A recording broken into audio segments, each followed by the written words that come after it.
Aleluia. Abra sua Bíblia comigo aí. Primeira carta de Paulo aos Tessalonicenses, capítulo 1, versículo 5. Primeira carta de Paulo aos Tessalonicenses, capítulo 1, versículo 5.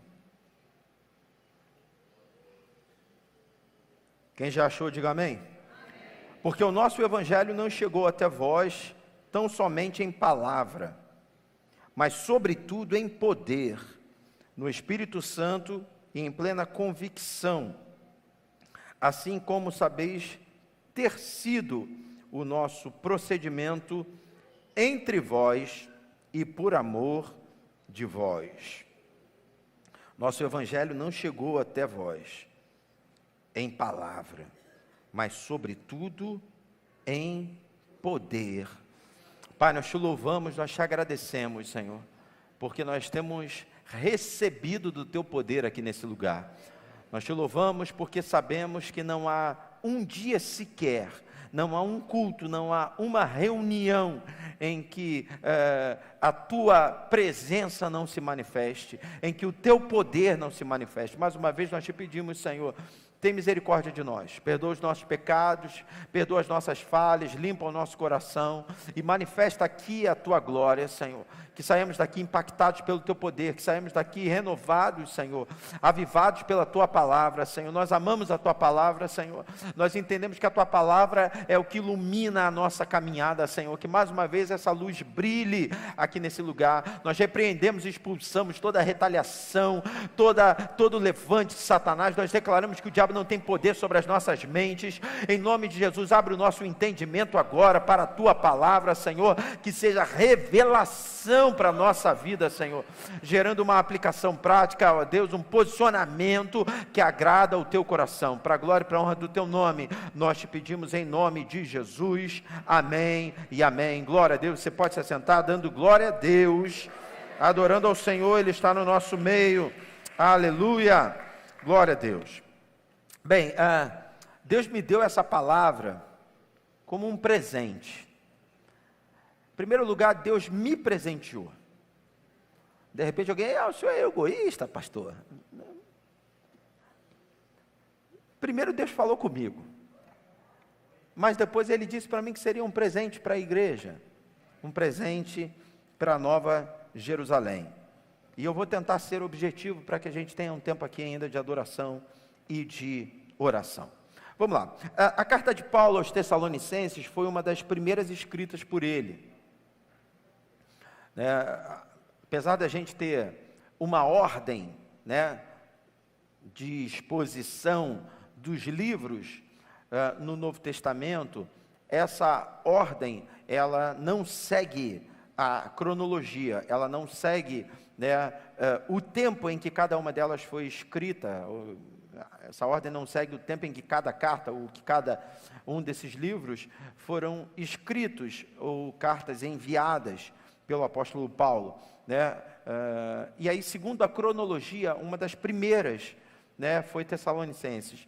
Gálatas, a grande maioria dos teólogos afirmam que Gálatas foi a primeira carta escrita por Paulo, e Tessalonicenses foi uma dessas primeiras. Mas para a gente entender a carta de Paulo aos Tessalonicenses, a gente precisa dar uma passada no capítulo 17 do livro de Atos, que nos mostra,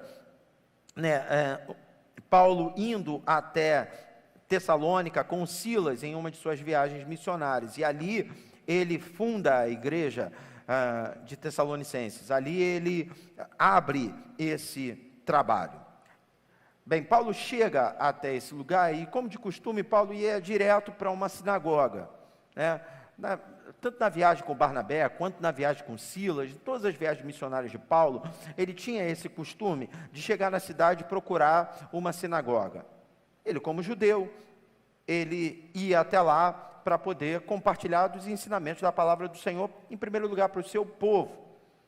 Depois que ele ministrava nas sinagogas da cidade onde ele chegava, ele então abria o leque e ministrava em praça pública, ministrava onde a oportunidade aparecia.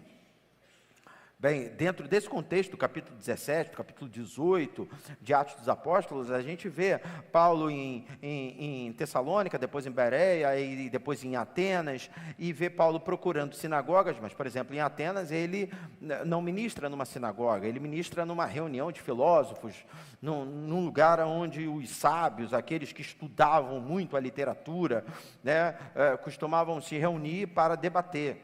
E sobre Atenas tem inclusive algo muito interessante, porque esse lugar era um lugar visitado por uma grande multidão de pessoas diariamente. Era um lugar onde os gregos normalmente se aglomeravam para ficar discutindo, né, os ensinamentos, seus estudos, a literatura, aquilo que eles haviam acumulado como informação ao longo do tempo. E lógico que Paulo se aproveita dessa aglomeração para ministrar ali nesse lugar. Mas voltando para Tessalônica, Paulo, ele durante 3 sábados ministra na sinagoga. E aí a Bíblia diz que alguns judeus se convertem, né, porque a gente precisa entender que a religião dos judeus não era o cristianismo. O cristianismo, na verdade, era inclusive visto pelos judeus como uma seita que estava crescendo ali, né? Alguns chamavam de cristianismo, outros chamavam de o caminho, né? Como sendo uma seita nova, né? Que eram pessoas que pregavam em nome de Cristo Jesus. A religião dos judeus era o judaísmo. Eles tinham, lógico, a Torá, eles tinham o Antigo Testamento, eles tinham a lei de Moisés como base para os seus ensinamentos. E a gente sabe muito bem que quando Jesus diz que vim para os meus, mas os meus não me receberam, né? Na verdade o texto bíblico, né, esses seus que não o receberam, são os judeus, porque tinham a dificuldade de entender esse novo testamento, essa nova aliança, esse novo tempo a partir de Jesus. Então Paulo, ele prega nas sinagogas e prega para judeus, adeptos ao judaísmo, que acabam se convertendo. E além desses judeus, a Bíblia diz que muitos gentios também se converteram, porque é muito mais fácil você ministrar num lugar onde não existem raízes profundas religiosas, é muito mais fácil você ministrar num lugar onde não existe um vício dominante, do que você ministrar onde a pessoa é muito convicta de algumas questões religiosas. Por exemplo, no meio da música, é muito mais fácil você ensinar alguém que nunca pegou num instrumento, do que pegar aquele que sabe que acha que sabe que toca, entendeu? Que acha que toca, porque aí ele vai vir cheio de vício. Então, antes de você passar qualquer técnica para ele, você tem que tirar dele o vício. Depois que você tira, que você limpa todos os vícios, aí é que você vai implementar, de fato, o conteúdo, né? Quando o cara não tem vício, você já vai direto para o conteúdo. Então, era muito mais difícil alcançar os judeus do que os gentios. E o texto deixa isso claro para nós, de Atos 17, que alguns judeus haviam aceitado a Jesus e muitos gentios estavam junto com eles ali também se convertendo. Mas o texto também fala que outros judeus desenvolveram uma inveja terrível quanto ao crescimento dos convertidos, quanto ao êxito de Paulo ali naquele lugar, que então começaram a perseguir Paulo, e fizeram de tudo para acabar com Paulo, fizeram de tudo para calar a voz de Paulo. E a gente não vai entrar em detalhes aqui, porque na verdade essa é uma marca do ministério do apóstolo Paulo. Por onde ele passava, o que acontecia, pastor? Ele pregava, muitos se convertiam e muitos invejosos tentavam matá-lo. Era isso, né? E a viagem missionária dele parecia, o seu tempo em determinados lugares, parecia que era estabelecido inclusive por isso, né? Ele pregava, muitos se convertiam, ele permanecia até que o levante era tão terrível que ele tinha que sair desse lugar. E quando ele saía desse lugar, ele entendia que Deus tinha uma bênção para um outro lugar. Não significava que calavam a voz dele, significavam que ele só amplificava a sua área de atuação. Então Paulo, ele sai de Tessalônica e vai para Bereia. E lá em Bereia, a absorção da palavra de Deus é maior, o coração é mais quebrantado, né? É um povo inclusive estudioso, porque diz a Bíblia que eles ouvem o que Paulo pregava e eles analisam a risca, para ver se realmente tinha a ver com o que estava na Torá, para ver se realmente tinha a ver com aquilo que havia sido escrito no Antigo Testamento. e não há nada de errado nisso, pelo contrário, eu como pastor preciso te incentivar a não receber qualquer palavra, não, a examinar, a julgar. Há dias atrás eu falei aqui sobre profecia. A Bíblia nos ensina a julgar a profecia. A Bíblia diz que os bons profetas, eles não só entregavam a palavra profética, como eles reuniam pessoas sábias e pediam para que essas pessoas julgassem aquilo que eles haviam entregado. E aí? Né? Esses dias eu falei sobre isso, né? Quando o texto bíblico diz analisar tudo e reter o que é bom, né? Está falando sobretudo de profecia. Você ouve uma profecia, analisa ela inteira e você retém o que é bom. Esse é o contexto desse texto, né?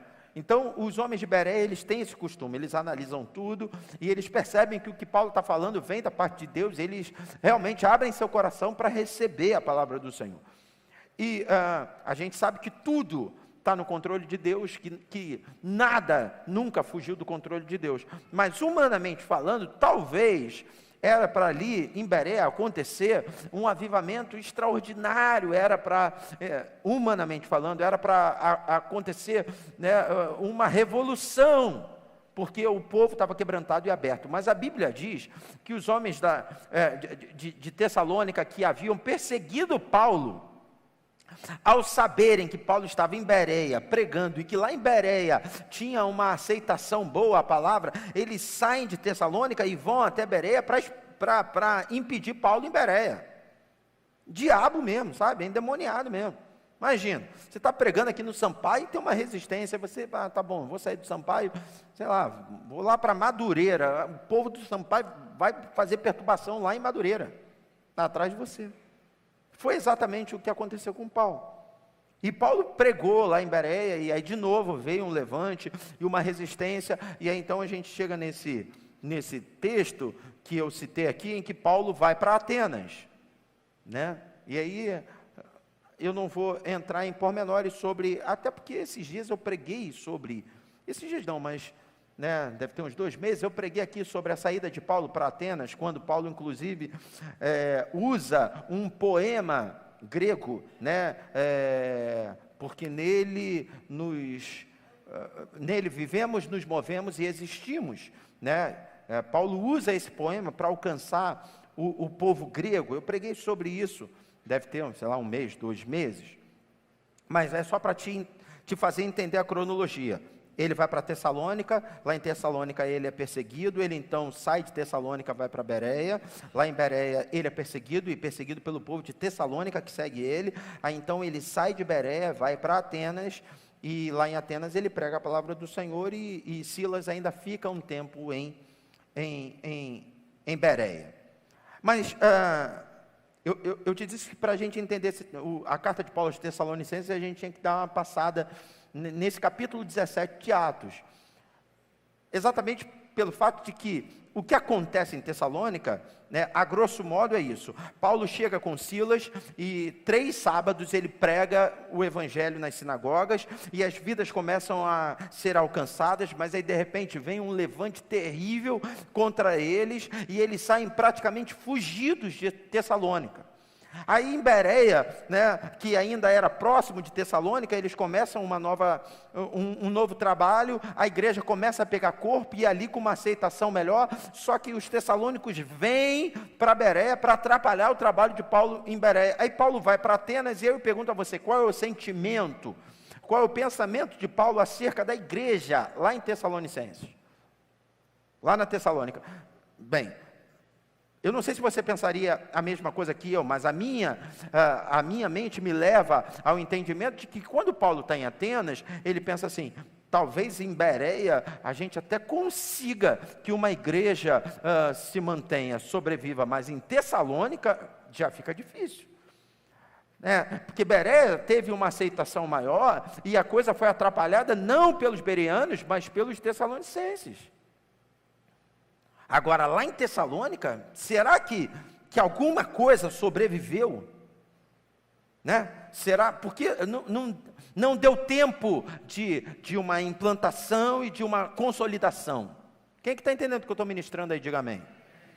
Foi tudo muito rápido e muito difícil. foi tudo muito árido, sabe? É como se você chegasse num terreno, pegasse umas sementes, são boas sementes, e lançasse nesse terreno, e percebesse logo de cara que é um terreno muito seco, né? Você joga as sementes e vê, pô, a semente não penetrou não, a semente ficou do lado de fora.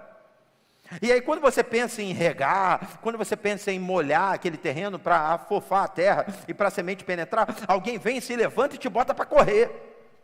Aí tu sai correndo, tu vai para um outro terreno, aí tu joga essa semente, aí essa semente é até boa. Na verdade, a semente é boa nos dois terrenos, mas o terreno é bom. E aí você começa a ver a semente penetrando. Mas aí tu olha para trás, aqueles caras que te botaram para correr no terreno anterior, estão te botando para correr nesse agora.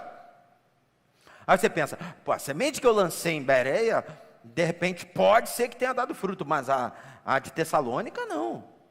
Não é possível. E eu disse para você, sabe, que Deus me deu essa palavra de presente, porque eu estava estudando isso na quarta-feira.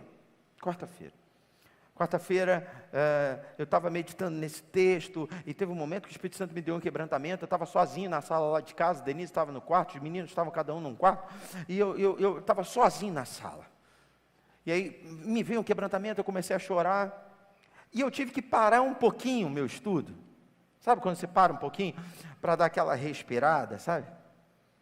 Falei, vou parar um pouquinho, daqui a pouco eu volto a estudar.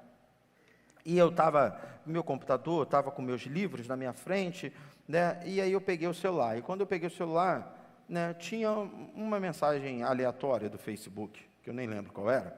Eu cliquei. Era um tempo, sabe, que eu queria, vou respirar um pouquinho, daqui a pouco eu volto. Estava meio que confundindo, sabe, de repente estava emocionado e tal, não sei, essa palavra estava queimando no meu coração. E aí quando eu entrei no Facebook, apareceu as lembranças do Facebook, e na quarta-feira, eu não sei que dia foi quarta-feira, se foi dia 15, quarta-feira? Na quarta-feira estava a lembrança da volta dos cultos presenciais, que tinha acontecido no dia 14. O Facebook estava me lembrando do culto que a gente ministrou, estava todo mundo de máscara, a igreja é vazia ainda, as pessoas espaçadas, né? E aí, que aquele quebrantamento que estava começando a ser controlado, falei, Senhor, às vezes, coisas que acontecem para a gente há 2 meses, 3 meses atrás, há 1 ano atrás, às vezes caem no esquecimento, sabe? A gente não vê, meu Deus. Aí me veio, sabe, a pandemia toda na mente, né? Aquele tempo de insegurança total. Antes da pandemia, a gente teve a ideia de avaliar a nossa casa para pôr ela à venda, né? E aí algumas pessoas foram visitar a casa, assim, mas quando veio a pandemia parou tudo. E eu me lembro que no meio da pandemia, os corretores, para sobreviverem, eles ligavam para a gente e diziam, por favor, deixa eu levar alguém.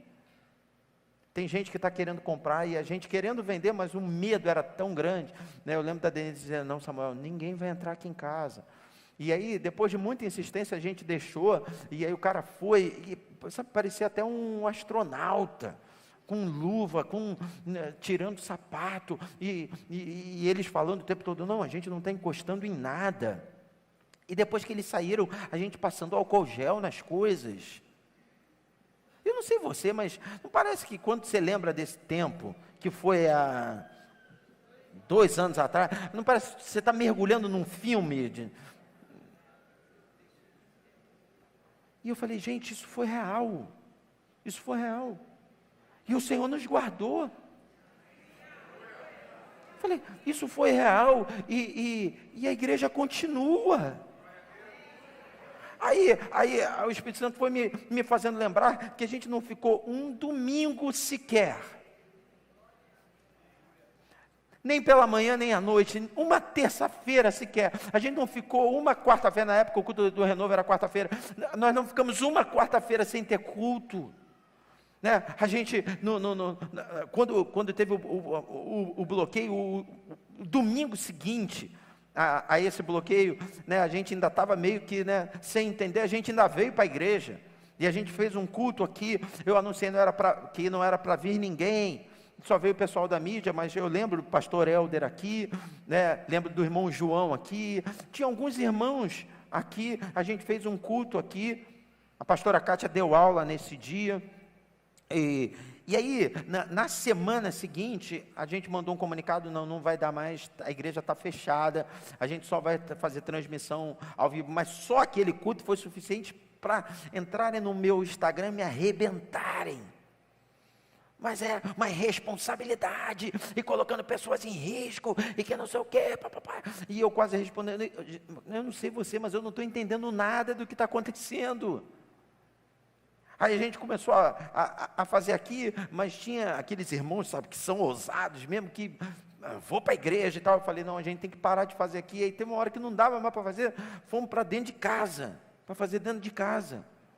Eu já contei aqui para a igreja, mas, sabe, o Mateus, foi o Mateus e foi mais alguém com o Mateus, eu não lembro se foi Maciel, né? E a gente montou um estúdio na sala lá de casa, levei mesa de som, levei computador, botei as câmeras, que não sei o quê, e aí eu ficava cantando, né? Segura estou em ti, aí passava a mão assim, sem você perceber, para mudar a câmera, e aí ficava câmera 1, câmera 2, e cantando, e aí eu entendia, não, mas tudo bem, eu sou pastor e eu estou fazendo, mas eu preciso de alguma maneira botar meu pai para falar alguma coisa. E como é que faz para meu pai lá no Lins, eu em Jacarepaguá, como é que a gente faz? Aí eu falei, poxa, se eu fizer um FaceTime com ele e filmar e mostrar assim, e foi essa ideia que a gente teve. Eu fazia chamada de vídeo para o meu pai, botava uma câmera focada no iPad aqui, né? E aí eu ficava com ele e falava assim, 1, 2. Porque se você for agora assistir, esses dias eu tive essa curiosidade de assistir, né? Porque está lá no canal, se você for assistir, você vê que tem, né? Aí eu falo alguma coisa, eu prego, sei lá o quê, aí eu chamava sempre um clipe, botava uma música. Nesse tempo da música eu ligava para o meu pai, falava, pai, vou chamar o senhor. E normalmente, quando a imagem do meu pai e da minha mãe chegava, minha mãe estava filmando o teto. Aí eu, não, mãe, abaixa a câmera, mãe, não estou te vendo. E o clipe indo embora, acabando, abaixa, e acertava tudo. Aí depois de muito esforço conseguia acertar, mas às vezes meu pai se empolgava, dava um tapa na mesa, pum, caía tudo. E aí acertava, e aí depois que eles acertavam, eu tinha que botar a câmera certinha no lugar, e ele queria ficar conversando comigo, não pode conversar não, vou ficar quieto. E eu também não podia falar com ele, porque tudo isso vazava para vocês. Então, quando estava faltando 5 segundos para o clipe acabar, eu olhava para ele, aí eu falava, 1, 2, 3, pum. E às vezes ele ficava. Aí eu. Aí ele, tá. Aí falava. Sabe, parecia aquele não, vamos chamar nosso, como é que fala? Correspondente internacional, diretamente do Lins, pastor Manuel. E aí ficava aquele espaço, ele me olhando.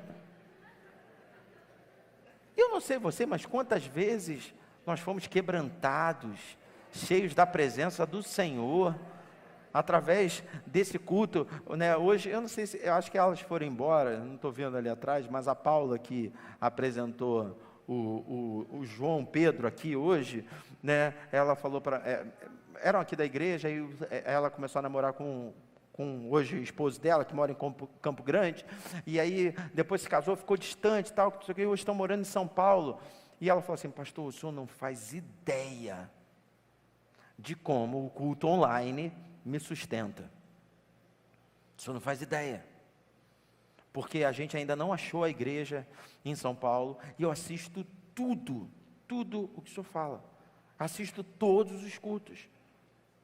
A minha casa virou uma igreja mesmo, na hora do culto a gente para tudo para ouvir a palavra de Deus.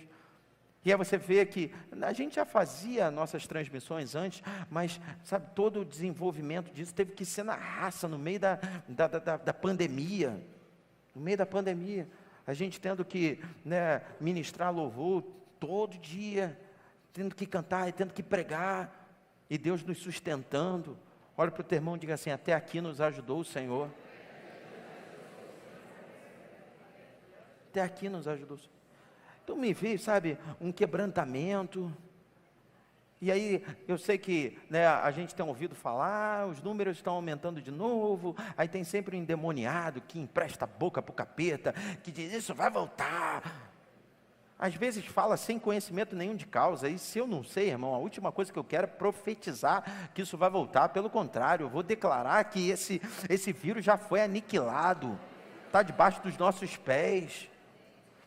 Mas mesmo com algumas ocorrências, agora mesmo a gente viu a nossa irmã aqui, né, agradecendo, porque ficou com Covid esses dias e se sentiu mal, mas está de volta.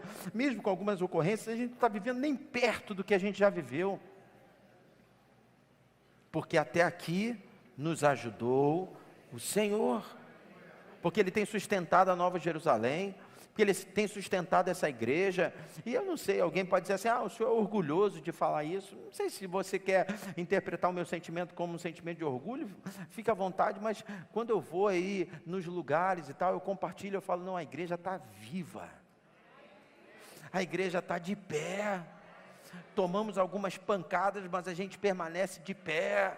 A igreja não está olhando para trás, a igreja está olhando para frente. Nossa perspectiva não é perspectiva pequena, minguada, mas estamos falando sobre multiplicação, estamos falando sobre conquista, estamos falando sobre vitória, estamos falando sobre subida, degrau a degrau, estamos falando de patamares mais altos, estamos falando sobre aquilo que Deus pode fazer na vida de alguém que deixa ser manifesto o seu poder, porque na minha e na tua Bíblia está escrito que Deus faz muito mais além daquilo que pedimos ou pensamos, segundo o poder que em nós opera. Nós deixamos esse poder operar em nós, e é por isso que nós podemos sonhar, nós podemos projetar.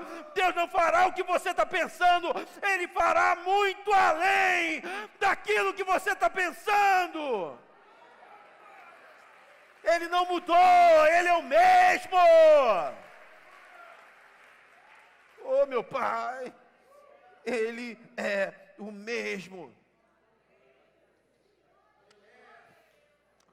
Aí presta atenção, deixa eu voltar aqui para o texto bíblico.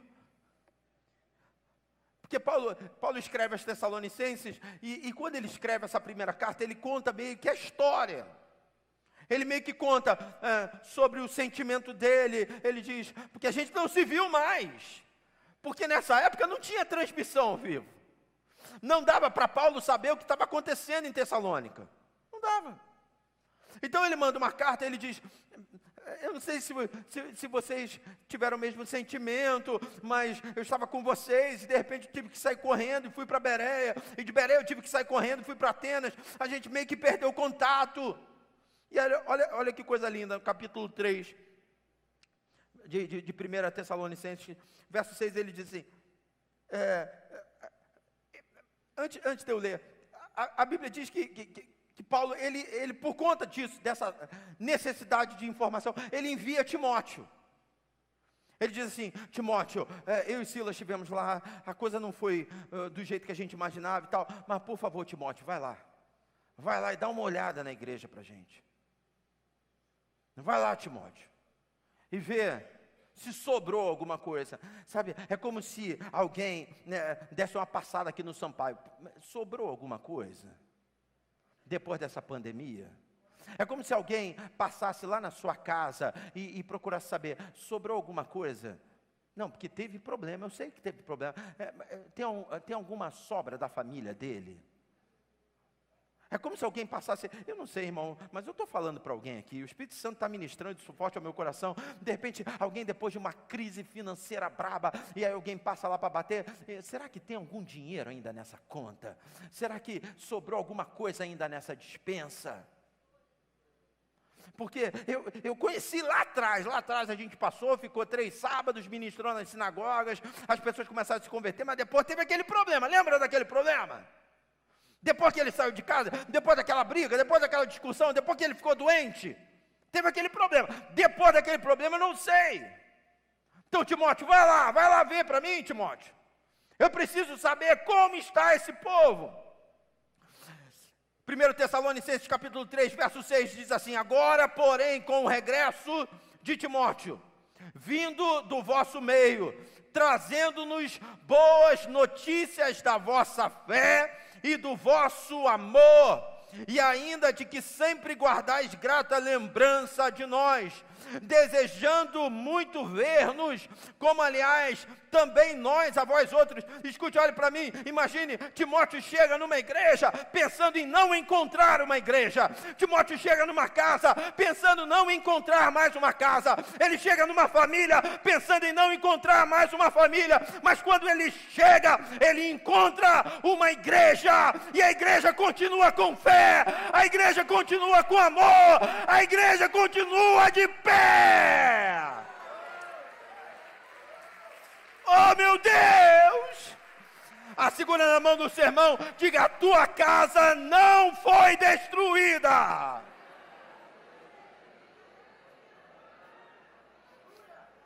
Tem gente que pensa que na tua casa já não tem mais esperança. Tem gente que acha que na tua vida financeira tudo está falido. Deus me manda te dizer: a última palavra é minha.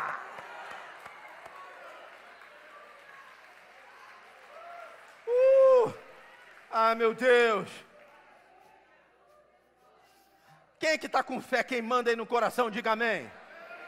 Olha para o teu irmão, diga para ele: você pode mandar passar lá, eles vão ver que o meu Deus é poderoso.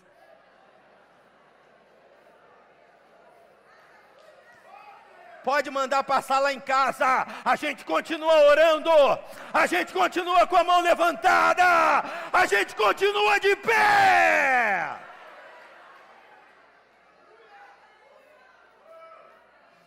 O diabo é burro. Ele acha que esse vento poderia te derrubar. Mas a tua casa está firmada na rocha, essa igreja está firmada na rocha, a tua vida está firmada na rocha.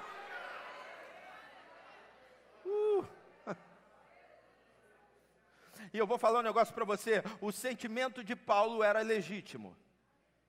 Ao enviar Timóteo, o sentimento dele não era um sentimento pessimista, não era um sentimento de alguém que não acredita, não, mas um sentimento de alguém que tinha experiências. E quando Paulo, por exemplo, lia sobre a história do povo de Israel no deserto, inevitavelmente ele teria que passar pelo episódio do Sinai, aonde Moisés sobe ao monte para buscar Deus, e fica ali só 40 dias, e em 40 dias da ausência, porque às vezes a gente não consegue administrar a adversidade, mas que bom é que é só às vezes. O diabo quer estabelecer isso como regra, mas não é não. Pode ser que em algum momento da tua vida você não administrou a adversidade, só que a palavra de Deus está te mantendo de pé. Sabe, eu já falei isso aqui na igreja, né? Eu quando era pequeno, eu gostava muito daquele brinquedo João Bobo, né? Aquele brinquedo de inflar, tinha uma areia no fundo dele, você inflava ele, e normalmente ele tinha cara de palhaço, só a cara que era de palhaço. Por quê, pastor? Porque tu dava soco nele, ele ia lá embaixo, mas voltava.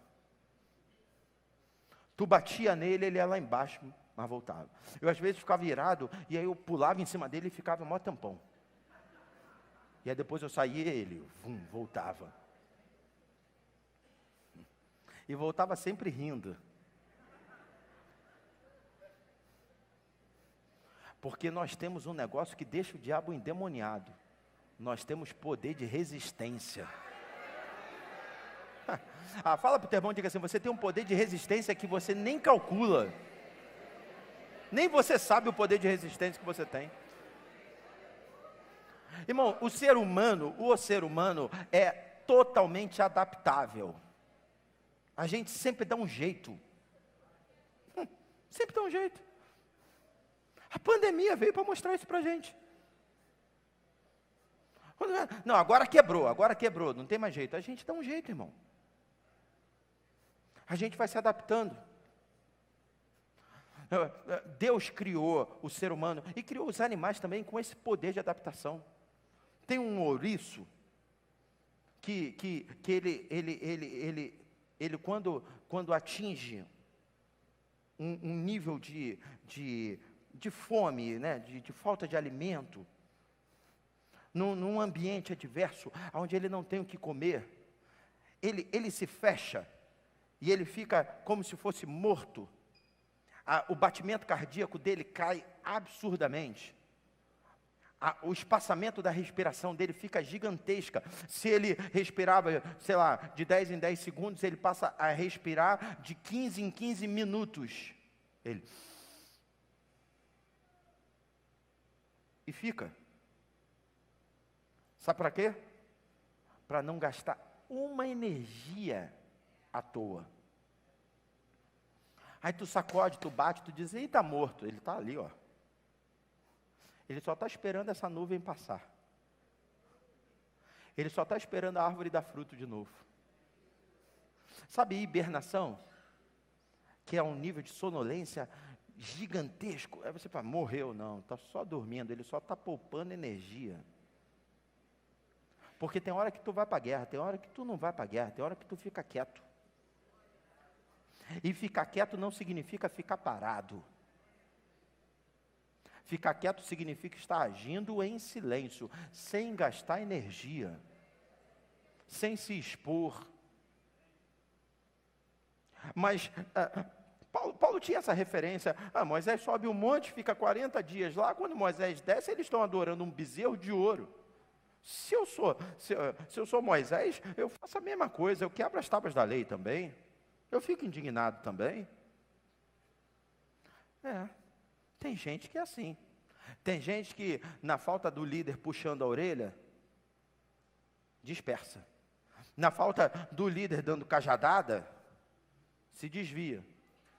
Mas tem gente que perde o WhatsApp do líder, perde o telefone do líder, parece até que o líder nunca mais vai voltar, o tempo passa, mas quando o líder manda alguém para saber como ele está, o líder é surpreendido que ele continua com os mesmos princípios. Eu estou de pé. Eu estou aqui. Sabe por quê? Porque tem uma presença que não sai de mim. Pode não ter o líder por algum momento, mas tem Deus. Céus e terra passam, mas a palavra permanece. Céus e terra passam, mas eu continuo tendo a presença de Deus. Eu guardei a base. Olha para o teu irmão e diga assim, existe uma base sólida, existe um fundamento. Eita! Quem está fundamentado aí, diga glória a Deus. Sabe por quê? A Bíblia diz que a palavra não volta vazia. Paulo jogou a palavra lá. E aí? Alguém se dispersou, mas quem está atento guarda. Quem está atento guarda. E aí quando Timóteo volta, diz, Timóteo, avisa ele, que a gente inclusive está com saudade dele. Olha que igreja, irmão. Porque Timóteo podia encontrar uma igreja dizendo assim, ele abandonou a gente. Ele foi para Bereia, depois foi para Atenas e largou a gente aqui. Não, Timóteo diz assim, Paulo, eles continuam na fé, eles continuam no amor, e eles ainda estão com saudade de você. Eles estão dizendo que não vem a hora de te encontrar. A igreja continua louvando. Me permita conjecturar, sabe? Mas eu fico imaginando, sabe, Timóteo dizendo, até coral agora tem na igreja. Eles compraram uma bateria, eles estão tocando, eles estão fazendo culto na rua, eles estão pregando o evangelho, a escola bíblica dominical está crescendo, o seminário continua caminhando, as coisas continuam evoluindo. O mesmo Deus de Paulo é o Deus deles. Eu continuarei fazendo uma obra maravilhosa no meio de vós. Fala para o teu irmão, diga, é o mesmo Deus. Então guarda, irmão, guarda a palavra. Eu vou terminar, mas o texto que a gente leu diz, porque o nosso evangelho não é de palavra, mas é de poder. Eu sei que às vezes é constrangedor ficar falando toda hora com o irmão do seu lado, mas é para ver se ele pega no tranco. Olha para o teu irmão e diga, aqui não tem papo furado, irmão. Segura na mão do seu irmão, sacode ele e diga, aqui tem poder. que tem poder, poder de Deus. Oh! Aqui cego enxerga, aqui mudo fala, aqui surdo ouve, aqui coxo anda, aqui vidas são salvas. Poder de Deus. Nós não abrimos mão do sobrenatural. Porque quando Paulo, lá no capítulo 1, começa falando isso, é porque ele já sabe do que Timóteo contou. Então Timóteo vem e diz assim, a igreja continua de pé. Aí Paulo escreve dizendo assim, é isso aí, o evangelho nunca foi de palavra. O evangelho foi de poder. Ó, eu vou profetizar que você vai ter uma experiência essa semana. Você vai passar por uma vítima, não vai ter muito tempo para desenvolver, mas o pouco que você vai falar vai entrar, vai penetrar, e lá na frente você vai ver o resultado. Às vezes parece, irmãos, você prega, você ministra e tal, parece que nada aconteceu. Daqui a pouco alguém volta. Esses dias eu estava lembrando com o pastor Anderson, na verdade ele lembrou. Uma vez eu estava ministrando aqui, num culto de quarta-feira, era quarta ainda. Eu preguei sobre Eliseu, quando o ferro do machado cai dentro d'água, e aí Deus dá uma ordem para Eliseu, para estender a vara e para chamar o seu servo, e para esse servo estender a vara e mostrar onde o ferro tinha caído. E a revelação que Deus me falou é que o lugar do milagre é o lugar da queda. A gente precisa reconhecer aonde caiu, a gente precisa identificar o lugar da queda para que Deus faça o machado voltar. Mas isso é mensagem para outro dia. O fato é que nesse dia tinha entrado um camarada aqui e ele só veio no culto porque ele estava de olho numa garota. Ele veio aqui atrás de uma garota, mas ele era envolvido com venda de drogas numa comunidade aqui perto. E aí eu fui preguei essa palavra pegou ele de jeito. Ele saiu daqui decidido, eu preciso mudar de vida. Eu tenho que mudar de vida. E aí ele começou uma luta para se entregar para a polícia. A gente conta, parece novela, mas mais de 5 vezes ele bateu na delegacia dizendo assim, eu vendo drogas, quero ser preso. E ouviu assim, não é assim não, rapaz. Tem que ter um mandato, que não sei o quê. Palavras dele para mim, ele falou assim, eu contratei um advogado para ser preso. Um dia ele estava em casa, o telefone dele tocou e o advogado falou assim, olha, agora realmente você vai precisar se apresentar, que não sei o quê. Já quer que eu corte o cabelo? É para raspar a cabeça? Foi preso. Os anos se passaram. Um dia eu e Denise, o ministério, nós fomos cantar em São Gonçalo, uma igrejinha. Quando a gente chegou lá, o pastor, que era um conhecido já nosso, ele virou para mim e falou assim, pastor, depois do culto só tem um obreiro aqui da igreja, ele precisa muito conversar com o senhor, ele só quer 5 minutos com o senhor. E cá entre nós, eu confesso a você que eu não queria ficar. Porque pouco antes a gente tinha passado uma situação muito difícil, indo para Búzios, ali em São Gonçalo. Então, naquele dia nós fomos ministrar, e a ideia era chegar, ministrar e rapidinho, bum, ir embora. O homem. Mas o pastor falou, eu falei, não, tudo bem, eu converso com ele. Ele virou e disse para mim assim, eu soube o que aconteceu com o senhor, com a sua família. Em primeiro lugar, eu queria que o senhor soubesse que o senhor tem um intercessor por resto da sua vida. Ele disse assim, pode ninguém orar pelo senhor, eu vou orar pelo senhor. Eu soube do que aconteceu com o senhor e eu tenho intercedido pelo senhor. Amém. Eu pensei que ele ia falar só sobre isso. Mas ele disse assim, e Deus me levantou como intercessor do senhor, da pastora, porque teve um dia que eu entrei lá na sua igreja, numa quarta-feira, o senhor pregou assim, assim, assado. Eu saí de lá decidido a me entregar. Aí me contou toda a história, em detalhes. Acabei sendo preso. Já tinha perdido família. A menina que eu fui atrás não era minha esposa não. Eu tinha filho, pastor. Só que aí, quando eu estava na cadeia, Quem foi lá atrás de mim foi minha esposa. Quem foi lá me visitar não foi os casos que eu tinha. E aí eu tive um bom comportamento na cadeia. Dentro da cadeia eu aprendi a oficina, mexer com carro. Não lembro exatamente, não quero cometer o erro mentindo aqui, mas tipo, se ele ia sair em 5 anos, ele saiu em 2. A minha pena foi encurtada por conta de bom comportamento. Aí eu tenho família aqui, ainda na cadeia Deus restaurou meu casamento.